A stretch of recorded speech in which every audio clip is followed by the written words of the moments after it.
If you want to send a personal true story of yours, please send it through email, unicamartin@gmail.com. Anything with poorly structured sentences and grammar will not be read, so please just make them neat and understandable. Please also state how you would like your name to be credited in a video. Enjoy the video. The moon hung like a pale, cold eye in the midnight sky as I stood before the entrance of Greenwood Cemetery. The wrought iron gates creaked eerily in the wind, and a shiver ran down my spine. I was on a dare, fueled by youthful bravado and a desire to prove myself to my friends. Little did I know that this night would forever change the way I viewed the world. I pushed the gate open with trembling hands, its rusty hinges groaning in protest. My flashlight cast a feeble beam of light on the overgrown path ahead, revealing gravestones covered in moss and vines. The air was heavy with a damp, earthy scent that seemed to wrap itself around me, making each breath a struggle. I took a hesitant step forward, the crunch of dead leaves beneath my feet breaking the silence that hung like a shroud. I chuckled nervously, trying to shake off the unease that had settled in the pit of my stomach. "Come on, Jake," I muttered to myself. "It's just a cemetery." As I walked deeper into the graveyard, the moonlight revealed eerie shapes and shadows dancing on the tombstones. My heart raced, and I quickened my pace, my flashlight darting around as if seeking out any lurking horrors. The wind whispered through the trees, carrying with it faint whispers that seemed to echo the mournful cries of the long-departed souls. That's when I saw it, a mausoleum, standing tall and foreboding at the heart of the cemetery.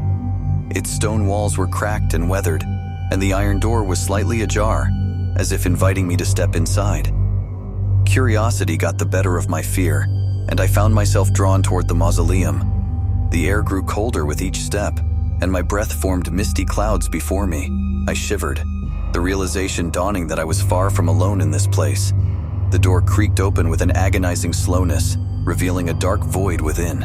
I hesitated, my flashlight beam trembling as I illuminated the interior. The sight that greeted me stole the breath from my lungs. Candles flickered, casting eerie shadows on the walls adorned with faded paintings. In the center of the room lay a stone sarcophagus, its lid askew as if something had clawed its way out. My heart thundered in my chest, and I took a step back, ready to flee. But then a raspy voice echoed in the air, sending a chill down my spine. "You shouldn't have come here." I spun around, my flashlight beam falling on a figure cloaked in tattered rags. Hollow eyes stared at me from beneath the hood, and a skeletal hand extended toward me. Who are you?" I stammered. The figure let out a dry, humorless chuckle. "I am the guardian of this place, the keeper of secrets long forgotten, and you, dear visitor, have disturbed the slumber of those who should never be awakened." I felt a cold sweat break out on my forehead, my heart pounding like a drum. "I didn't mean any harm," I managed to whisper. The figure's bony fingers curled, beckoning me closer. "You have trespassed where you do not belong. Now you must bear witness to the consequences of your curiosity." As if in response to its words, a low, mournful wail reverberated through the mausoleum, sending a shockwave of fear through me. Shadows danced on the walls, taking on sinister forms that seemed to writhe and twist in agony. The air grew thick with a sense of dread, and I stumbled back, my breath coming in panicked gasps. The figure's voice grew louder, its words a haunting chant that seemed to resonate with the very stones of the mausoleum. I clapped my hands over my ears, desperate to block out the sound, but it echoed in my mind, a relentless force that threatened to drive me to the brink of madness. And then, from the depths of the darkness, emerged the spirit's ethereal, twisted apparitions that moaned and shrieked as they circled around me. Their eyes glowed with a malevolent light, and I could feel their anguish and rage seeping into my very soul.